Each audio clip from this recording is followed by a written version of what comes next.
This is an I Am Listening podcast. I was cross. I did say to her, do you realise that they've lost their funding? Because we need them. Welcome to the Kent Politics Podcast. Hello and welcome to today's Kent Politics Podcast. I'm Nicky White, Senior News Editor with the KM Media Group, with your weekly roundup of what's been going on in the county. As journalists, we are bombarded with press releases from PR companies that essentially promote a business or product disguised as a news item. Sometimes it's an insurance firm that has carried out a survey and found that Kent features highly in its list of results. The idea is that you follow up the story and plug the company that commissioned the study. Admittedly, many of them we bin. But one came in the other day from the Royal Society for the Prevention of Accidents, or ROSPA, which really caught our eye. ROSPA is an influential charity and powerful lobbying voice, and it studied official data showing Kent has the highest number of accidental deaths in the country. The county, that is Kent and the unitary authority area of Medway, had 624 accidental deaths for the 2023 study period, which is about 3% of the total. The first question you will ask is what constitutes an accidental death? The most common causes are falls, poisoning, which includes drug overdoses, both deliberate or not, road traffic collisions, choking, or exposure to fire and smoke. Now, Conservative Kent County Council member Sarah Hudson has asked the authority to review these findings to see if anything can be learned and if measures can be taken to prevent deaths, or better understand why the results are as they are. It also has to be said that while Kent's number of deaths in this way is high, the concentration of fatalities per 100,000 people, that's at 30 per 100,000, is significantly lower than other parts of the UK, such as Wales with 44 and Northern Ireland with 32. Councillor Hudson wonders if enough is being done to protect the most vulnerable, such as the elderly or those feeling suicidal. ROSPA, whose patron is the King, found a national 8% rise in the number of accidental deaths, with sharp increases in falls at 12%, accidental poisonings, which was 10%, and injuries caused by objects, such as being struck or crushed by machinery, at 13%. The charity argues that many deaths are preventable or avoidable, but says that high mortality rates can link to deprivation, age and unsafe environments. Accidents cost the NHS 5.2 million bed days and £6 billion to the economy through lost working days. The ROSPA CEO, Becky Hickman, said that accidents cause devastation in an instant and leave families to cope with the consequences. It was interesting stuff and certainly food for thought. How can we each make things safer in our lives or those of others? And what should KCC do to achieve the same? Since the Labour government took power in 2024, they have been at pains to increase the rate of house building, promising 1.5 million homes by the end of this Parliament. In practice, this meant that the system for calculating local housing targets got a massive shake-up, meaning that for many councils their targets went up significantly. Sevenoaks District in leafy West Kent has found itself on the business end of these reforms, with its yearly housing target increased by 63%.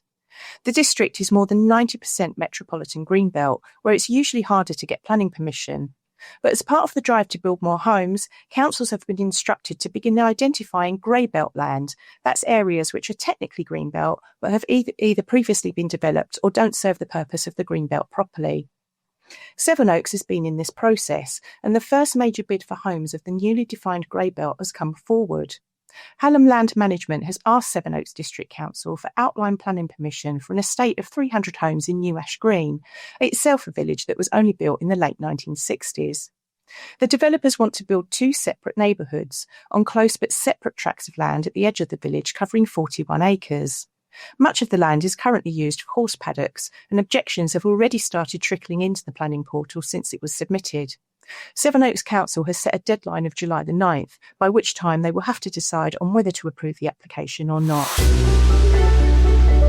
The MP for Sittingbourne in Sheppey has led a debate in the House of Commons this week about the wreck of the SS Richard Montgomery. Kevin McKenna told his parliamentary colleagues that he wants to see one of the Monty masts gifted to the island, as they are more than just wreckage but a powerful local landmark and part of people's shared history. The American munitions ship sank off Sheerness in 1944 and has been a source of national attention ever since. It has been on the seabed filled with 7,000 tonnes of ammunition for more than 80 years and is regularly checked to make sure it's safe. However, the iconic masts that can be seen sticking out of the water are putting strain on the hull and are due to be removed. Mr McKenna would like to see one of the masts stay in Sheppey and is asking the United States, which still owns the ship, to let us have one. He started a petition to try to persuade them, and here he explains why. Currently, the masts are the responsibility of the United Kingdom government. There was an Act of Parliament in 1973, largely pulled together for the Richard Montgomery, so that we could take on what has been described as the most dangerous wreck in Britain. And while for decades the United Kingdom government has been responsible for making sure that the masts are safe and that shipping transits around them safely, as soon as anything comes off the wreck, it reverts to its original owners, which is the United States government. So actually, although I know that people locally would like the masts, I'm sure that the United Kingdom government would be very happy for the masts to come to Sheppey and to Southend. We are going to have to ask the United States government for one of the masts. I mean, there are 3 masts. Southend could have one, Sheppey could. Maybe one of them could go into Donald Trump's ballroom that he's building at the moment. They'd look great if they were covered in gold leaf. But beyond that, I think actually it does mean that we've got to engage in a little bit of a diplomatic discussion, I'm sure, with our American allies. What I would say is, of course, it's a massive testament to the partnerships that we've had during the Second World War with our American friends, but also since then in NATO. It's a way of bringing that story to life to people. I would also say that obviously this is something that we could use to bring people together in the same way as it would bring people in Southend and Sheppey together and can tell the story. It helps to reignite those, well, hopefully not literally in this case, that would be terrible, but reignite those bonds that we've got with our American allies. So I've got a few questions for the Minister. I mean, some of them have been raised by my constituents. Recently, a no-fly zone has been extended around the wreck of the Montgomery, including bans on drones. I've got several constituents who would like to know why and what's changed in those instances, and is that reflective of any additional concern about the explosive nature of the cargo on the Montgomery? Also, I think people would love to know in a bit more details what it would involve and what we need to do to ask the Americans to have the masts, and just to check that the government is still believes that actually the masts should be retained in the United Kingdom.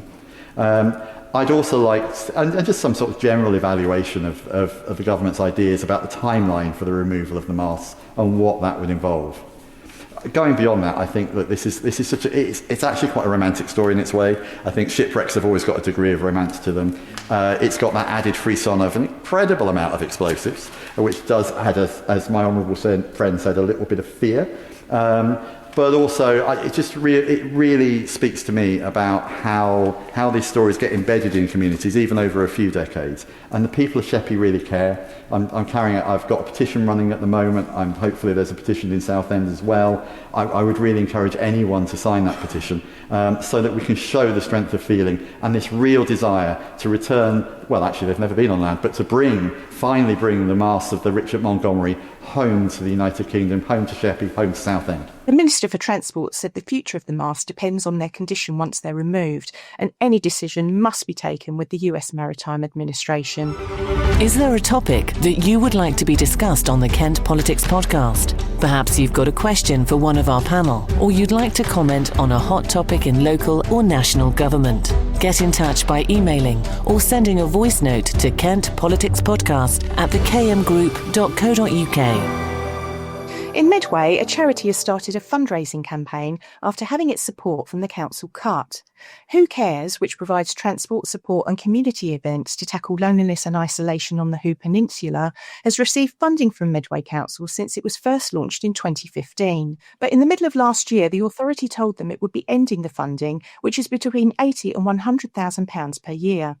We spoke with Janet, who uses the service, who said the area couldn't lose it. Well, I went to Who Cares because I was doing caring for someone that's got dementia, and I wasn't getting very much help from that place where he was diagnosed. So I went down there, and I felt like a ton weight had been lifted off my shoulders.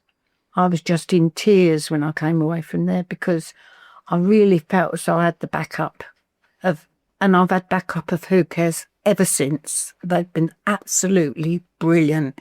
And so have loads of other people had the backup as well. It's not just, And it's not just elderly people, it's disabled people, people with learning difficulties and things like that.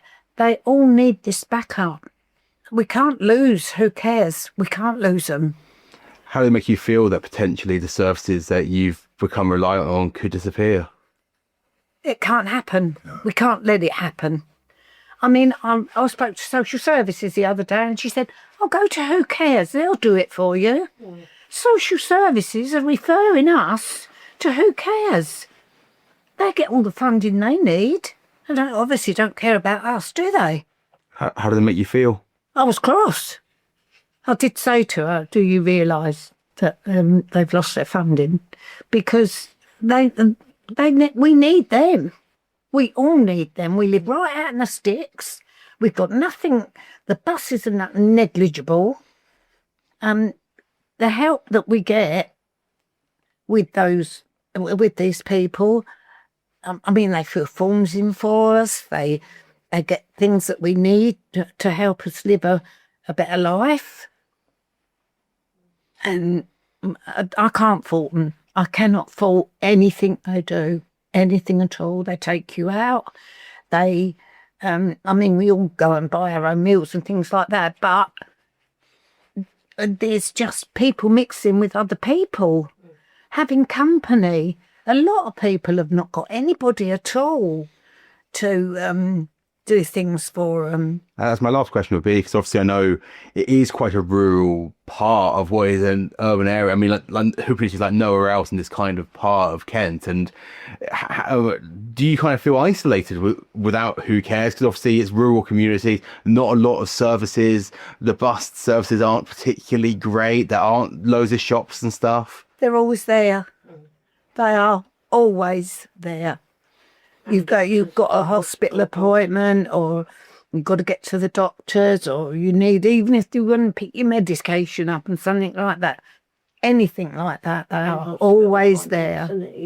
They're brilliant, absolutely brilliant. Who Cares had been working towards a different funding model through a partnership with Peninsula Care Limited, a private company which provides domiciliary and dementia respite care.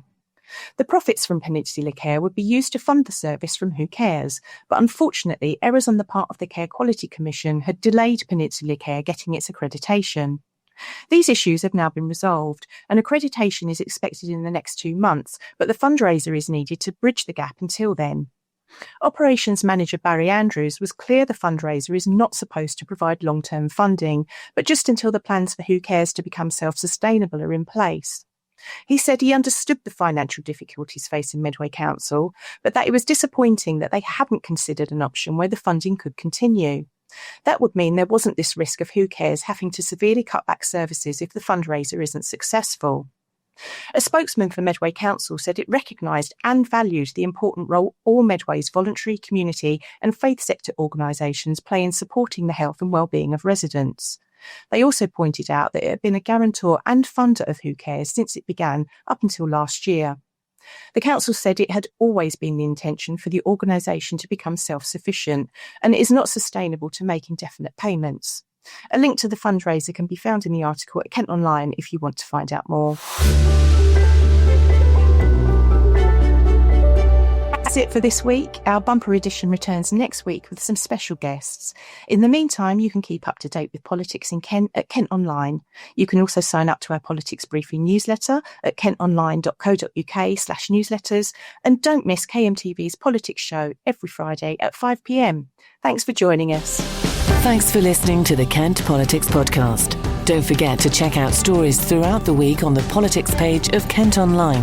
And you can watch the Kent Politics Show on KMTV every Friday at 5 p.m.